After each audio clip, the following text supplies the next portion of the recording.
reported about the government planning to infuse the remainder of the recap amount by 15th of December into the public sector banks. Now we are given to understand that the government might also infuse a greater amount than what was planned in the budget into the public sector banks. While the amount for that is not known for certain, but the government is definitely not averse to this idea. Now there are several factors, based on which the government has to take a call on the figures. Firstly, the government and the RBI are now working out on relaxing the PCA norms, and after this quarter we also have to keep a watch on the bank's performance. Some of the banks have also started performing well, and once the PCA relaxations comes in, some of the banks are also expected to come out of PCA.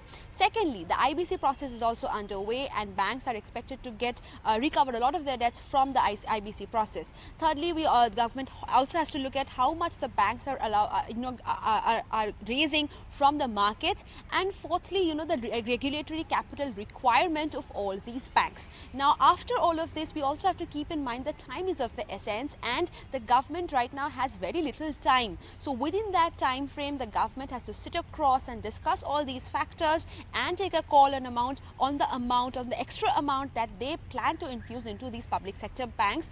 Otherwise, if they do not do this within this time frame, you have to keep in mind that there will be a next government which will come into power, and then that government will again have to rework this. So, if all goes well, we expect within the next time frame the government to sit across the table and based on all these factors decide upon the figures, the extra figures that they want to infuse into these public sector banks.